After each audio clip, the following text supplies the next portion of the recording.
மாண்புமிகு முதல்வர் அவர்களுக்கும் எதிர்க்கட்சி தலைவர் அவர்களுக்கும் இங்கே பதவியேற்றிருக்கின்ற பொறுப்பேற்றிருக்கின்ற மரியாதைக்குரிய மாண்புமிகு அமைச்சர் பெருமக்களுக்கும் சட்டமன்ற உறுப்பினர்களுக்கும் விடுதலை சிறுத்தைகளின் சார்பில் முதலில் என்னுடைய வணக்கங்களை தெரிவித்துக் கொள்கின்றேன். இன்றைக்கு இந்த 17வது சட்டப்பேரவையில் புதிதாக சபாநாயகராக தேர்ந்தெடுக்கப்பட்டுள்ள மரியாதைக்குரிய ஐயா ஜேசிடி பிரபாகர் அவர்களுக்கும் துணைத் தலைவர் மரியாதைக்குரிய ரவிசங்கர் அவர்களுக்கும் விடுதலை சிறுத்தைகளின் சார்பிலும் எமது தலைவர் எழுச்சி தமிழர் தொல்காப்பியன் திருமாவளவன் அவர்கள் சார்பிலும் எங்களுடைய வாழ்த்துக்களை தெரிவித்துக் கொள்ள கடமைப்பட்டிருக்கின்றோம். இந்த அவையிலே புரட்சியாளர் அம்பேத்கர் அவர்கள் சொன்ன செய்தியோடு நான் ஆரம்பிக்க விரும்புகின்றேன். சமூக ஜனநாயகம், அரசியல் ஜனநாயகம் வலிமை பெற்று செழுமை பெற வேண்டுமானால் பெரும்பான்மைவாதத்தை விட சிறுபான்மை மக்களுடைய குரல் வலிமை பெற வேண்டும், செழுமை பெற வேண்டும் என்று புரட்சியாளர் அம்பேத்கர் அவர்கள் சொன்னார்கள்.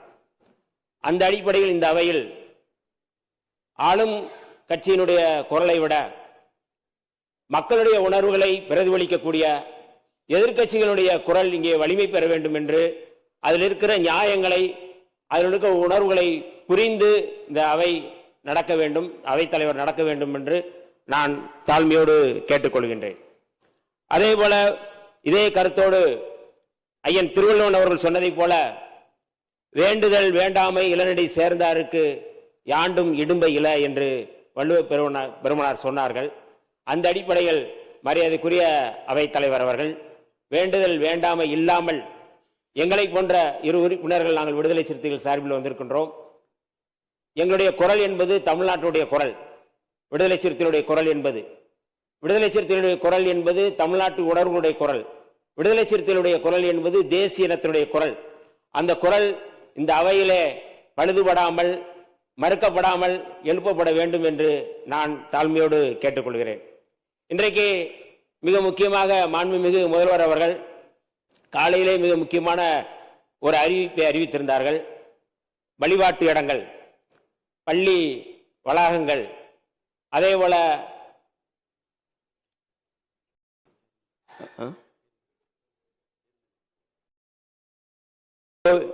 கோவில் தானே அது, மக்கள் கூடுமிடம், இந்த இடங்களில் மொத்தம் 717 மதுக்கடைகள் மூடப்பட வேண்டும் என்று அவர் அறிவித்திருப்பதை விடுதலை சிறுத்தைகளின் சார்பில் நாங்கள் வரவேற்கின்றோம். அதேபோல தமிழ்நாட்டில் மிக முக்கியமாக ஒரு நாகரிகமான அரசியலை முன்னெடுத்திருக்கின்ற மாண்புமிகு முதல்வர் அவர்கள் நேற்றைக்கு முன்னாள் முதலமைச்சரை சந்தித்தது, இது ஒரு எதிரும் புதிருமாக இல்லாமல் தமிழ்நாட்டை வலிமைப்படுத்தக்கூடிய, இன்றைக்கு சனாதன அரசியலை முன்னெடுக்கக்கூடிய ஒன்றிய பாஜக அரசுக்கு எதிரான ஒரு குரலை, முன்னெடுப்பை, ஒரு அரசியலை இந்த அவை தலைவர் அவர்கள் முன்னெடுக்க வேண்டும். இங்கே இருக்கின்ற அத்தனை உறுப்பினர்களும் நாங்கள் அத்தனை பேரும் ஒருங்கிணைந்து இங்கே ஒத்துழைப்பு கொடுப்போம் என்று சொல்லி இந்த அவை சிறப்பாக நடக்க வேண்டும். பெரும்பான்மைவாதத்தோட சிறுபான்மை மக்களுடைய குரல் இங்கே வலுப்பெற வேண்டும், தமிழ்நாட்டில் வலுப்பெற வேண்டும் என்று கேட்டு அத்தனை அவை உறுப்பினர்களுக்கும் என்னுடைய வாழ்த்துக்களையும் அவை தலைவர் அவர்களுக்கும் வாழ்த்துக்களையும் தெரிவித்து விடைபெறுகிறேன். நன்றி, வணக்கம். மாண்புமிகு உறுப்பினர் திரு SSB சையத் ஃபாரூக் பாஷா அவர்கள்.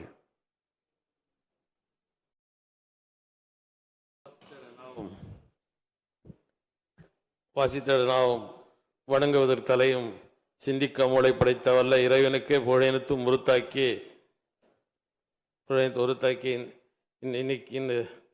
உருத்தாக்கி என்னுடைய வாழ்த்துரையை பதிவு செய்ய விரும்புகிறேன்.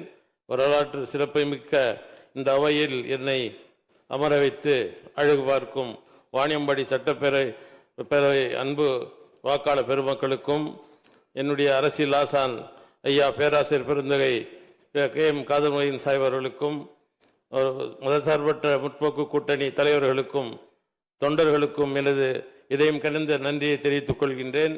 பேரவைத் தலைவர் தேர்வு ஒரு மனதோடு இச்சபையின் நாயகரை தேர்வு செய்த மாண்புமிகு தமிழக முதலமைச்சர் அவர்களுக்கும், மாண்புமிகு தமிழக எதிர்க்கட்சி தலைவர் அவர்களுக்கும் நன்றியையும் வாழ்த்துக்களையும் இந்தியன் யூனியன் முஸ்லீம் லீக் சார்பாக தெரிவித்துக் கொள்கிறேன், தெரிவித்து அமர்கிறேன். நன்றி, வணக்கம். அடுத்தது யாரு சார்?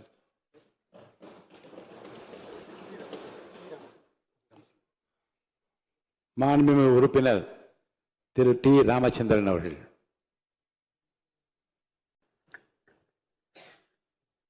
மாண்புமிகு பேரவை தலைவர் அவர்களுக்கு வணக்கம். 17வது சட்ட பேரவையில் போட்டியின்றி ஒருமனதாக தெரிவு செய்யப்பட்டிருக்கின்ற மாண்புமிகு பேரவை தலைவர்களுக்கும் பேரவை துணைத் தலைவர்களுக்கும் என் சார்பாகவும் இந்திய கம்யூனிஸ்ட் கட்சியின் சார்பாகவும் புரட்சிகரமான வாழ்த்துக்களையும் பாராட்டுக்களையும் தெரிவித்துக் கொள்கிறேன். மாண்புமிகு முதலமைச்சர் அவர்களுக்கும் மாண்புமிகு அமைச்சர் பெருமக்களுக்கும் மாண்புமிகு எதிர்க்கட்சி தலைவர் உள்ளிட்ட சக சட்டமன்ற உறுப்பினர்களுக்கும் என்னுடைய வாழ்த்துக்களையும் பாராட்டுக்களையும் தெரிவித்துக் கொண்டு, மக்களாட்சி தத்துவத்தில் ஜனநாயகத்தின் இதயமாக சட்டமன்றம் திகழ்கிறது. ஜனநாயகத்தின் 4 தூண்களில் 3 முக்கிய தூணாக சட்டமன்றம் விளங்குகிறது. சட்டமன்றத்தில் ஆளும் கட்சி எதிர்க்கட்சி என்று பாராமல், சார்பு நிலையோடு செயல்படாமல் நடுநிலையோடு சபாநாயகர்கள் செயல்பட வேண்டும். ஆளுங்கட்சிக்கு வழங்குகின்ற நேரத்தை விட கூடுதலாக எதிர்க்கட்சி உறுப்பினர்களுக்கு நேரத்தை கொடுத்து விவாதங்களே பங்கேற்க நடுநிலையோடு சபாநாயகர்கள் செயல்பட வேண்டும்.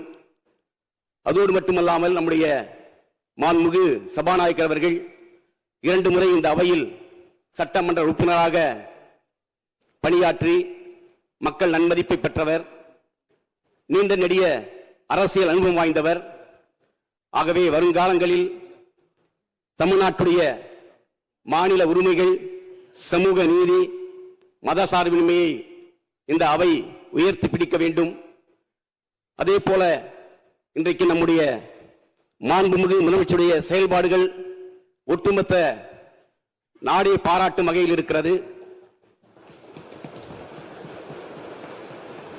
தமிழக சட்டமன்றத்தில் ஆளும் கட்சி எதிர்க்கட்சி என்று எதிரும் புதிருமாக பேசாமல் இருந்த அந்த கட்டமைப்பை உடைத்து தமிழ்நாட்டுடைய